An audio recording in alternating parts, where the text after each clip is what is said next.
Yo guys, welcome to Fatima Physics and I am Akshat. Next voice जो है वो miss की होगी। तो जैसे कि अभी अक्षत ने आपको इंट्रो तो दे ही दिया है, तो आज की वीडियो में हम लोग पढ़ने वाले हैं कोलिजन के बारे में। किसके बारे में पढ़ेंगे हम लोग? कोलिजन के बारे में। कोलिजन होता क्या है? कोलिजन का मतलब क्या एक्चुअल में टक्कर होना ही होता है कोलिजन? नहीं, किसी एक ऑब्जेक्ट की वजह से किसी दूसरे ऑब्जेक्ट के लाइन ऑफ एक्शन में या किसी दूसरे ऑब्जेक्ट के मोशन में भी चेंज आ जाए, वो भी कहलाता है कोलिजन।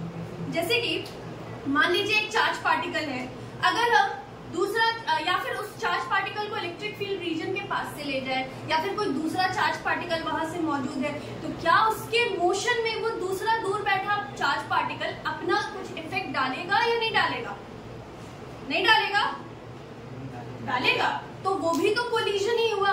किसी एक पार्टिकल की वजह से किसी दूसरे पार्टिकल के मोशन में कोई चेंज आ जाए, उसी को हम क्या बोलते हैं? कोलिजन। और ये जो फिजिकल कोलिजन है, ये तो फिजिकल कोलिजन जो है वो कोलिजन होता ही है। ठीक है, आई गेस कोलिजन क्लियर होगा। यहाँ पर आपको कोलिजन के बारे में पूरा डिटेल नोट्स दिख रहा होगा, वो आप देख लीजिएगा, पॉज कीजिएगा और इसको नोट कर लीजिएगा। ठीक है। कोलिजन हमेशा क्या होता है? तो कोलिजन हमेशा एक्शन रिएक्शन पेयर में होता है। ठीक है।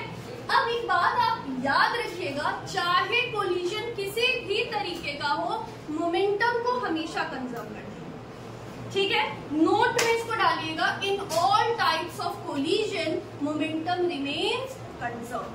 यहाँ पे देखिए कोलिजन के बारे में लिखा है, तो अकॉर्डिंग टू डायरेक्शन, या फिर आप बोल सकते हैं कि on the basis of direction. या तो अकॉर्डिंग लिखिए आप, या तो आप लिखिए ऑन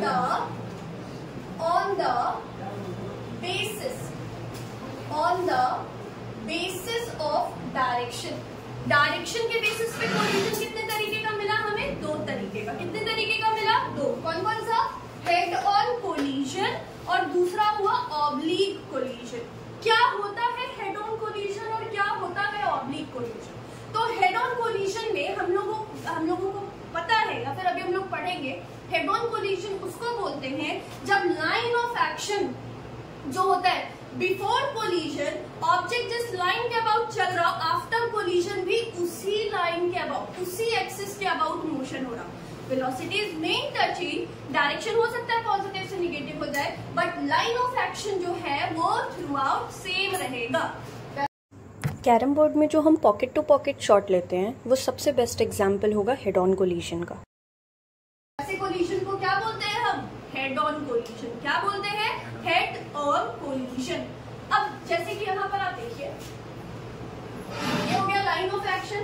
यहाँ पे दो ऑब्जेक्ट हम ले लिए, एक का मास m1 ले लेना, एक का मास m1 ले लेना, एक का मास m2 ले लेना।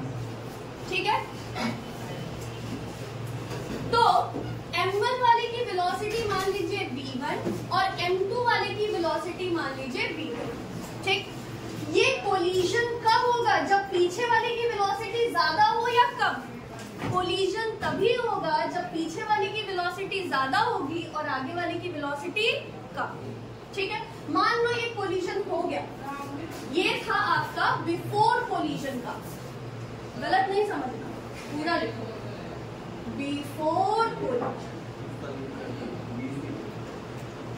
ठीक है, अब बात करना है, अब हेड ऑन कोलिजन में आफ्टर कोलिजन जो है ना, इसकी इनिशियल वेलोसिटी हम लोग हमेशा u से डिनोट करते हैं, तो u1 u2 ले लीजिए। ये हो गया m1, ये हो गया m2। मान लो ये इसकी फाइनल वेलोसिटी हो गई v1 और इसकी फाइनल वेलोसिटी हो गई v2। अगर आप देखो तो line of action before collision and after collision क्या है?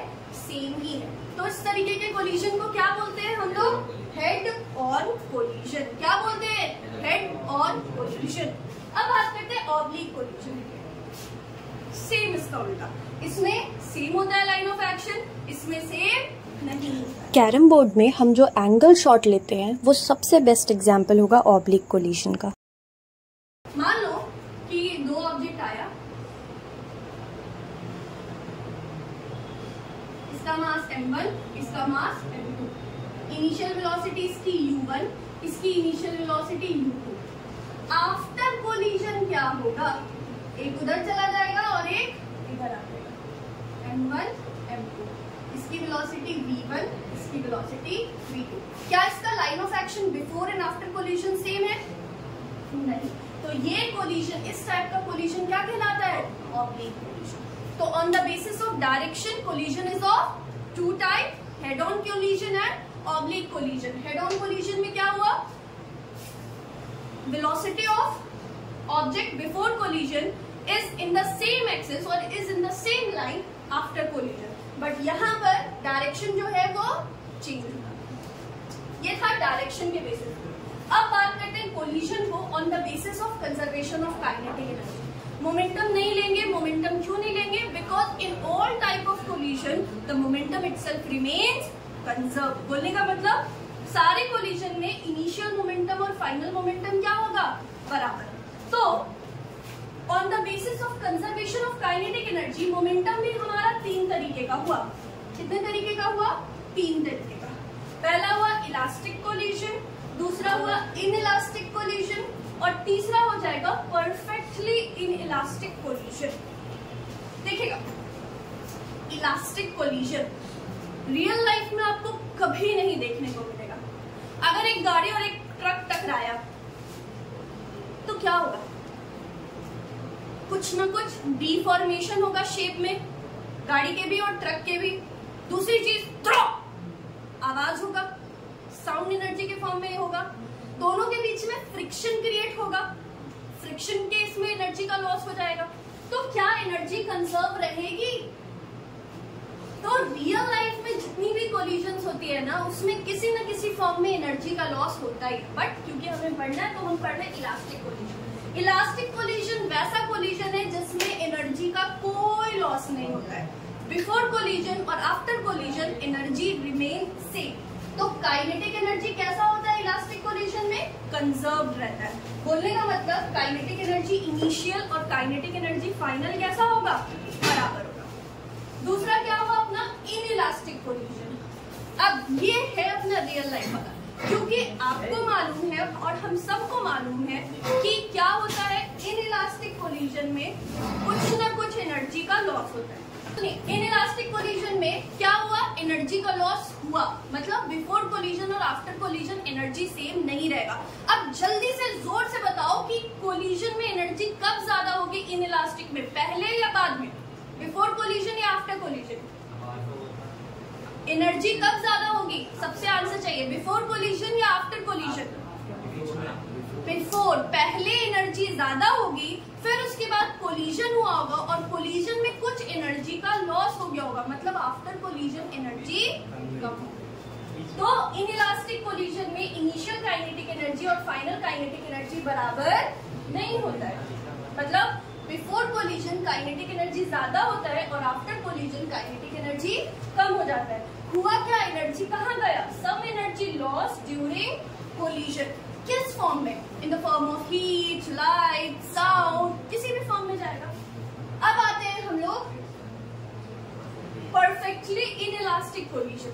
तो परफेक्टली इनइलास्टिक कोलिजन वैसे कोलिजन को बोलते हैं जिसमें आफ्टर कोलिजन दोनों बॉडी एक साथ चिपक के मूव करने लगता है। ऑगी एंड द कॉकरोच वाला बहुत सारा वो टॉम एंड जेरी देखे होंगे, टॉम दौड़ रहा है किसी चीज में, ट्रेन में या गाड़ी में टकराया, चपक चल गया।